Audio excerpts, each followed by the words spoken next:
Hello students, welcome back to the class. We are discussing about the major characteristics used in the taxonomy. So, we are यहाँ पर हम कहाँ पर पहुँचे थे? मोलिकुलर कैरेक्टरिस्टिक्स के बारे में हम डिस्कस कर रहे हैं, ठीक है। उसमें से दो कैरेक्टरिस्टिक्स के बारे में हमने ऑलरेडी डिस्कस कर लिया है, ठीक है। So here we are going to discuss about the third characteristics, that is the nucleic acid hybridization. Okay, so the similarity between the genomes can be compared more directly by use of the nucleic acid hybridization studies. Okay, genome को compare करने के लिए ये एक easy method है nucleic acid hybridisation की. यहाँ पर क्या होगा कि दो अलग अलग न्यूक्लिक एसिड को हम एक दूसरे के साथ सॉल्यूशन में ऐड करेंगे, ठीक है. सो उन दोनों को एक दूसरे के साथ रिएक्ट करने के लिए कंडीशंस प्रोवाइड करेंगे. सो अगर एक डीएनए दूसरे डीएनए के साथ कंबाइन करता है तो उसे क्या कहेंगे? Nucleic acid hybridisation. ओके, उसे क्या कहते हैं? हाइब्रिड फॉर्म हुआ है, ठीक है. अलग अलग डीएनए एक दूसरे के साथ बाइंड हो गए तो वो क्या होगा? Hybrid. Okay, so nucleic acid hybridization is a method for the comparing the DNA sequences. The mixture of the single stranded DNA that is formed by heating the double stranded DNA. Okay, DNA mainly double standard form में होता है. अगर हम उसे heat करते हैं, ठीक है, मेल्टिंग टेम्परेचर तक उसे अगर हम हीट करेंगे तो क्या होगा? It will be converted into the single standard DNA, ठीक है. उसकी स्ट्रैंड्स है वो सेपरेट हो जाएगी. स्ट्रैंड्स के बीच में जो हाइड्रोजन बॉन्ड्स है वो ब्रेक हो जाएंगे, ठीक है. सो डबल स्टैंडर्ड डीएनए की दोनों स्ट्रैंड है वो सेपरेट हो जाएगी and DNA would be in the single standard form. Okay, now this single standard DNA जो हमें मिला है, ठीक है, it is cooled and held at the temperature above the 25 degree centigrade, about 25 degree centigrade below the melting temperature. अगर हम उसे cool करेंगे, ठीक है, पहले उसको हीट किया, ठीक है, सो double standard DNA single standard form में आ गया. उसके बाद उसे धीमे धीमे हमें कूल करना है, ठीक है. अगर धीमे धीमे हमें उसे कूल करेंगे एंड 25 डिग्री सेंटीग्रेड तक अगर आएगा वो, तो क्या होगा? Strands with complementary base sequences will reassociate to form the stable double standard DNA. Okay, क्या होगा? डबल स्टैंडर्ड डीएनए उसकी दोनों स्ट्रैंड्स कॉम्प्लीमेंट्री होगी एक दूसरे के साथ, ठीक है. सो उसे हीट करेंगे तो डबल स्टैंडर्ड में से सिंगल स्टैंडर्ड डीएनए का जनरेशन हो जाएगा, ठीक है. दोनों स्ट्रैंड्स सेपरेट हो जाएगी.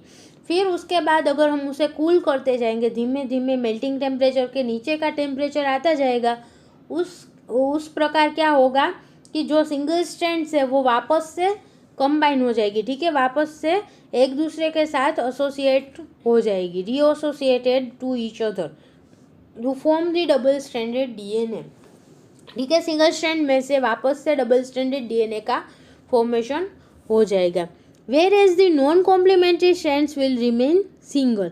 ओके, जिसको कॉम्प्लीमेंट्री डीएनए नहीं मिलता है वो सिंगल स्टैंडर्ड फॉर्म में ही रहेगा, ठीक है. उसको अगर कॉम्प्लीमेंट्री डीएनए मिला, ठीक है, डीएनए की सिंगल स्ट्रैंड कॉम्प्लीमेंट्री मिलती है तो ही वो दोनों एक दूसरे के साथ कंबाइन करके डबल स्टैंडर्ड फॉर्म में आ सकती है. अगर कॉम्प्लीमेंट्री सीक्वेंसेस नहीं मिलती है तो वो सिंगल स्टैंडर्ड फॉर्म में ही रहेगा, ठीक है. अगर हम कितना भी टेम्परेचर डाउन कर ले तो वो सिंगल स्टैंडर्ड स्टेट में ही रहेगा.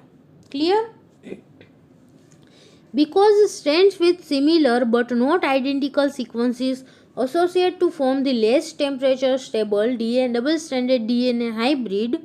ओके, यहाँ पर जो स्ट्रैंड सिमिलर नहीं है या फिर एक दूसरे के साथ आइडेंटिकल नहीं है, ओके, उन दोनों की सीक्वेंसेस एग्जैक्टली सिमिलर नहीं है, ऐसी स्ट्रैंड्स एक दूसरे के साथ एसोसिएट कर सकती है, ठीक है, एक दूसरे के साथ हाइब्रिड बना सकती है. But incubation of the mixture at the 30 to 50 degree centigrade below the melting temperature will allow the hybrids of more diverse single stranded DNAs to form. Okay, अगर हम उसे ज़्यादा कूल डाउन करेंगे, ठीक है, जो उसका मेल्टिंग टेम्परेचर है उससे 30 to 50 डिग्री सेंटीग्रेड तक ज़्यादा उसका कूल टेम्परेचर डिक्रीज़ करेंगे तो क्या होगा कि जो हाइब्रिड फॉर्म हुआ है, ओके, कोई भी डीएनए सीक्वेंसेस जो एक दूसरे के साथ ज़्यादा सिमिलर नहीं है वो भी डबल स्टैंडर्ड डीएनए फॉर्म में आ सकता है, ठीक है. सीक्वेंसेस अगर ज़्यादा सिमिलरिटी नहीं है उसमें तो भी वो एक दूसरे के साथ हाइब्रिड फॉर्म कर सकती है एंड डबल स्ट्रैंडेड फॉर्म में आ सकता है। ओके, अगर ज़्यादा टेम्परेचर डिक्रीज करेंगे तो incubation at 10 to 15 degree centigrade below the melting temperature permits the hybrid formation only with almost identical sequences. Okay, अगर मेल्टिंग टेम्परेचर से कुछ कम टेम्परेचर पर अगर हम हाइब्रिड का फॉर्मेशन करवाएंगे तो क्या होगा कि जो सीक्वेंसेस एक दूसरे के साथ ज़्यादा आइडेंटिकल है, ठीक है, ऑलमोस्ट आइडेंटिकल सिमिलर सीक्वेंसेस है, वो ही एक दूसरे के साथ हाइब्रिड फॉर्म करेंगे, ठीक है, एक दूसरे के साथ बाइंड होकर डबल स्टैंडर्ड डी फॉर्म में आएंगे। सो क्या है बेसिकली, देखिए जो मेल्टिंग टेम्परेचर है वो किसके ऊपर आधार रखता है कि जो हाइड्रोजन बॉन्ड्स फॉर्म हुए हैं उसके ऊपर, ठीक है। लास्ट लेक्चर में भी हमने डिस्कस किया था कि जिसका जीसी कंटेंट ज़्यादा है वो उसका मेल्टिंग टेम्परेचर ज़्यादा होगा क्योंकि वहाँ पर हाइड्रोजन बॉन्ड्स ज़्यादा फॉर्म होते हैं। ओके, अगर जो दो स्ट्रैंड्स है, अलग अलग डीएनए की स्ट्रैंड है, उन दोनों में ज़्यादा सिमिलैरिटी नहीं होगी तो दोनों के बीच में बॉन्ड फॉर्मेशन होगा, ठीक है, हाइब्रिड फॉर्म हुआ है। बट ज़्यादा सिमिलैरिटी नहीं है तो ज़्यादा हाइड्रोजन बॉन्ड्स भी फॉर्म नहीं होंगे, ठीक है, कॉम्प्लीमेंटारिटी नहीं मिलेगी तो ज़्यादा हाइड्रोजन बॉन्ड का फॉर्मेशन नहीं होगा, ठीक है। जो आइडेंटिकल सीक्वेंसेस है उसमें कॉम्प्लीमेंटारिटी होगी, कंप्लीट सीक्वेंस दोनों एक दूसरे के साथ कॉम्प्लीमेंट होगी तो वहाँ पर ज़्यादा हाइड्रोजन बॉन्ड का फॉर्मेशन होता है। सो उन बॉन्ड्स को ब्रेक करने के लिए भी मेल्टिंग टेम्परेचर भी उसका हाई होगा कि हाई टेम्परेचर देना पड़ेगा दोनों स्ट्रैंड्स को सेपरेट करने के लिए।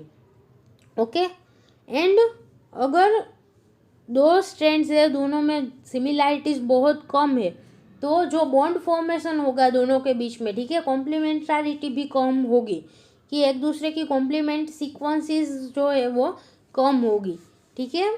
सो हाइड्रोजन बॉन्ड का फॉर्मेशन भी कम होगा, सो उसकी वजह से उसका मेल्टिंग टेम्परेचर है वो जो डबल स्ट्रैंडेड डीएनए है उसकी कंपेयर में कम होगा। ओके, वो कम टेम्परेचर में भी हम उन दोनों स्ट्रैंड्स को सेपरेट कर सकते हैं। सो अगर हम लोअर टेम्परेचर पर हाइब्रिडाइजेशन करवाएंगे, ठीक है, सो लोअर टेम्परेचर पर कोई भी स्ट्रैंड एक दूसरे के साथ कंबाइन हो सकती है। बट अगर हायर टेम्परेचर पर करेंगे, ठीक है, टीएम से मेल्टिंग टेम्परेचर से सिर्फ 10 to 15 degree centigrade below temperature, उस टेम्परेचर पर अगर हम हाइब्रिडाइजेशन करवाएंगे तो ऑलमोस्ट आइडेंटिकल सीक्वेंसेस है वही एक दूसरे के साथ बाइंड होगी, ठीक है। जो जिसमें कम सिमिलैरिटी है उसका मेल्टिंग टेम्परेचर भी कम होता है। सो मेल्टिंग टेम्परेचर से ज़्यादा टेम्परेचर पर अगर हाइब्रिडाइजेशन हो रहा है तो ऐसी सीक्वेंसेस एक दूसरे के साथ कंबाइन नहीं हो पाएगी, ठीक है।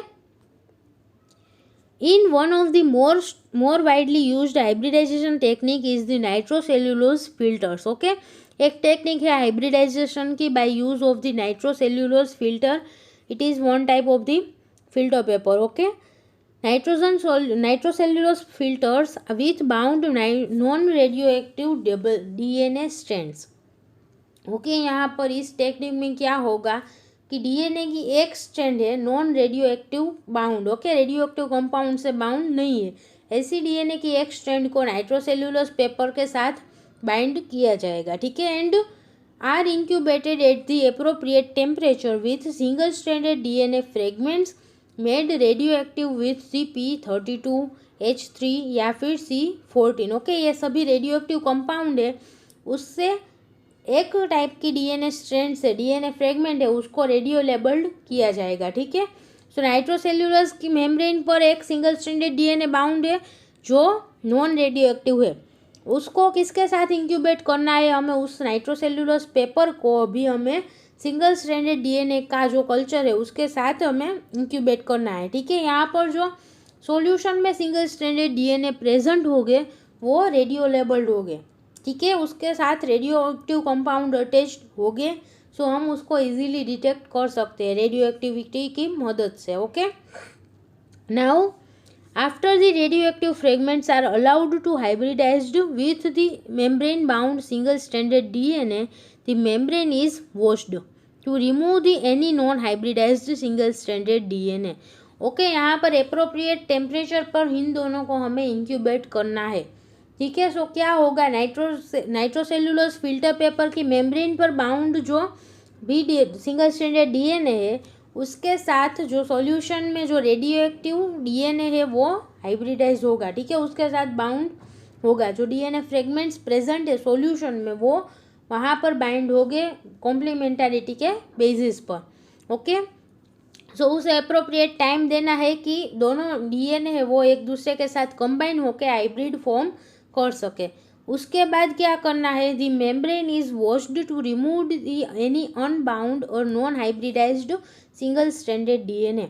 ठीक है, मेम्ब्रेन को प्रॉपरली वॉश कर देना है क्योंकि कोई भी डीएनए जो सिंगल स्ट्रैंडेड फॉर्म में है, ठीक है, यहाँ पर बाइंड नहीं हुआ है, ऐसा डीएनए वहाँ पर मेम्ब्रेन के साथ मेम्ब्रेन पर ना रह जाए। ठीक है, इसलिए मेम्ब्रेन को प्रॉपरली वॉश कर देना है। And then its radio activity is measured. Okay, यहाँ पर उस पेपर की रेडियो एक्टिविटी मेजर की जाएगी। जहाँ जहाँ पर रेडियो एक्टिव डीएनए बाउंड हुआ है, ठीक है, नाइट्रोसेल्युलोज मेम्ब्रेन में जो डीएनए है उसके साथ रेडियो एक्टिव डीएनए बाइंड होगा। ठीक है, सो जहाँ जहाँ पर रेडियो एक्टिव डीएनए बाइंड हुआ है वहाँ पर रेडियो एक्टिविटी देखने को मिलेगी।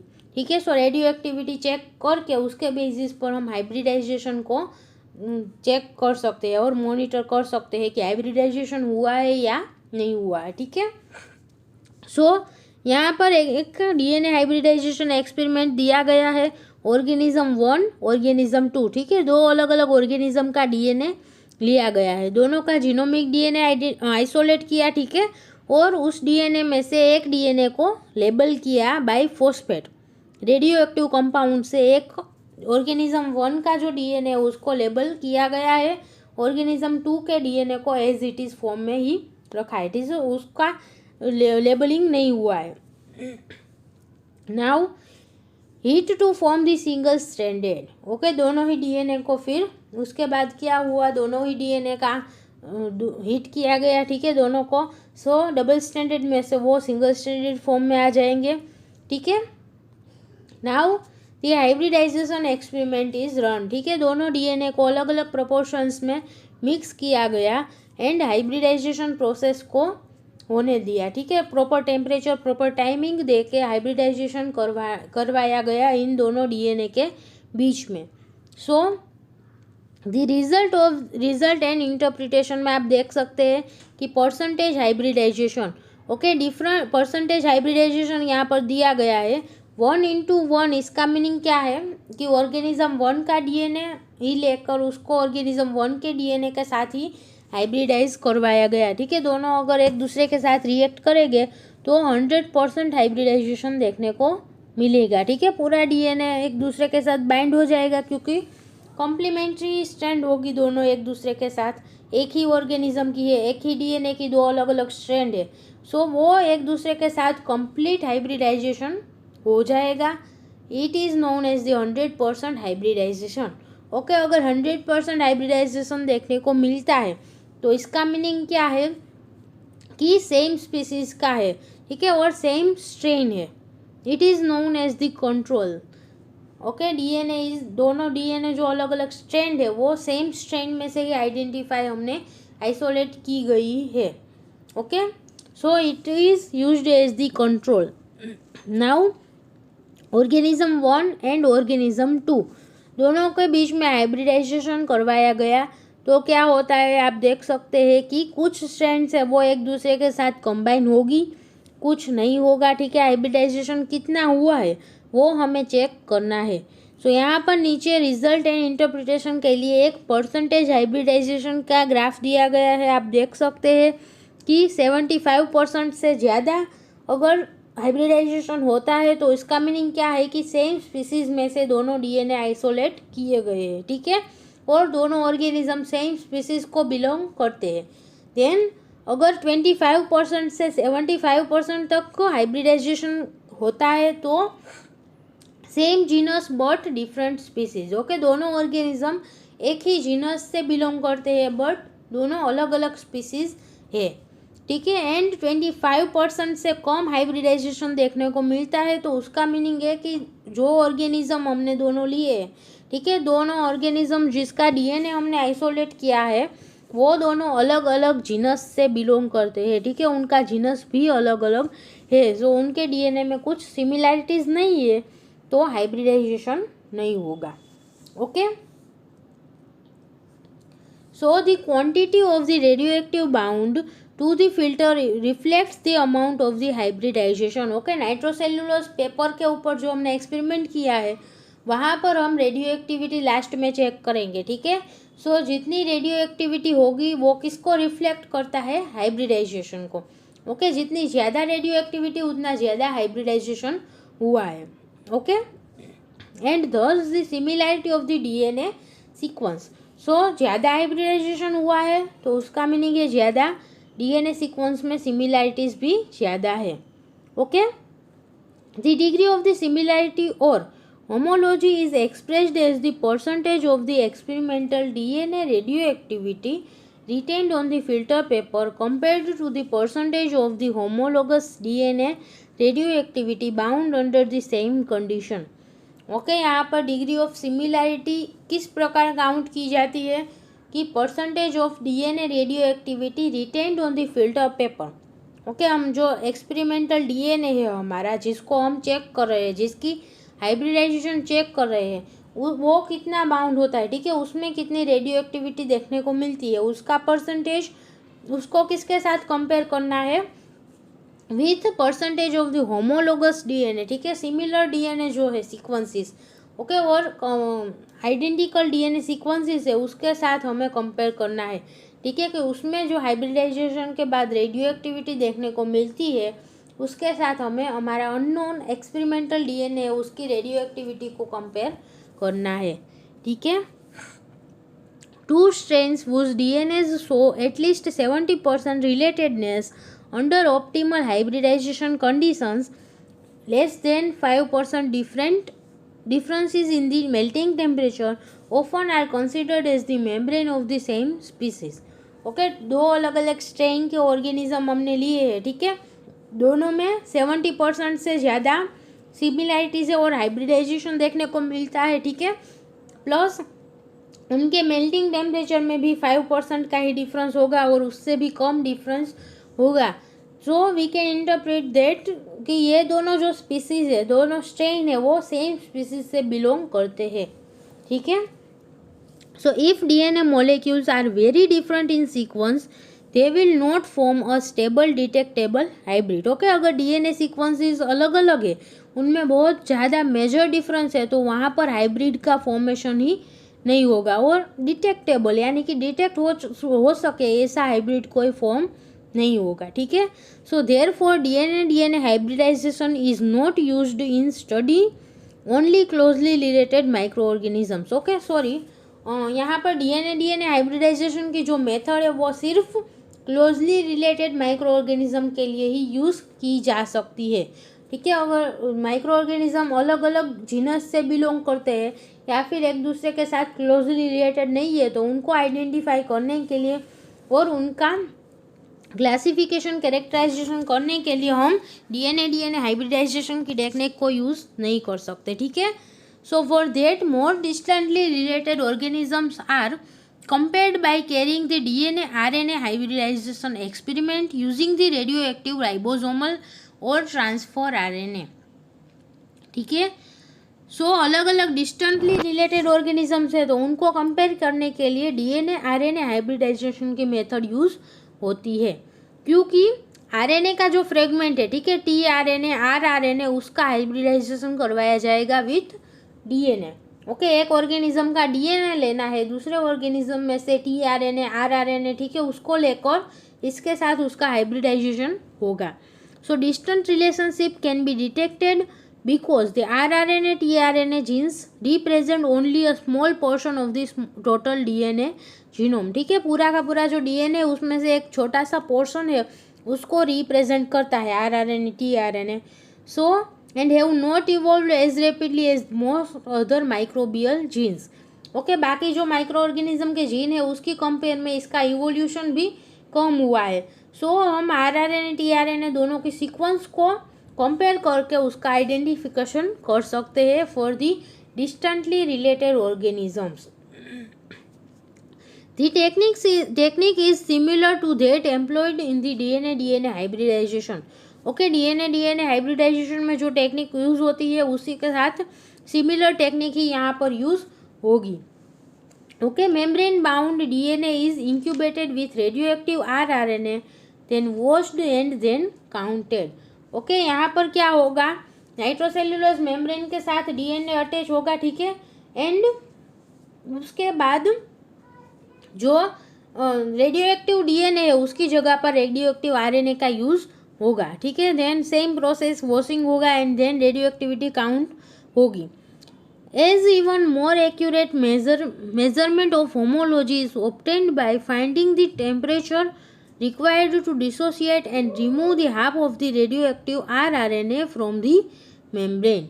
ओके, यहाँ पर अटैचमेंट हुआ है, उसका अगर हमें मोर एक्यूरेट मेजरमेंट करना है तो उनका क्या काउंट करना होगा, टेम्परेचर. Okay, melting temperature. यहाँ पर जो हाइब्रिड फॉर्म हुआ है उसका मेल्टिंग टेम्परेचर काउंट करना है, ठीक है. Half of the radio active rRNA और जो भी rRNA मेम्ब्रेन के साथ बाउंड हुआ है उसमें से आधा rRNA रिमूव हो जाए, वहाँ तक का टेम्परेचर हमें काउंट करना है और मेज़र करना है, ठीक है. So it is the accurate measurement for the homology. The hire this temperature the stronger the rRNA DNA complex. Okay, जितना टेम्परेचर ज़्यादा होगा उतना यहाँ पर जो कॉम्प्लेक्स फॉर्म हुआ है, हाइब्रिड फॉर्म हुआ है, वो स्ट्रॉन्ग होगा, ठीक है. And it will shows the more similarities in the sequence. So ये क्या दिखाता है कि सीक्वेंस में भी सिमिलरिटीज ज़्यादा है. Okay, so this was all about the nucleic acid hybridization technique. Okay, hybridization की मदद से हम माइक्रो ऑर्गेनिज्म की कैरेक्टराइजेशन कर सकते हैं और उनका आइडेंटिफिकेशन भी कर सकते हैं. एक दूसरे दो माइक्रो ऑर्गेनिज्म को हम हाइब्रिडाइजेशन की प्रोसेस के थ्रू एक दूसरे के साथ कंपेयर कर सकते हैं, उनकी सिमिलरिटीज चेक कर सकते हैं. Okay, so thank you so much students for watching this video, and if you have any doubt then please ask in the comment box. Thank you.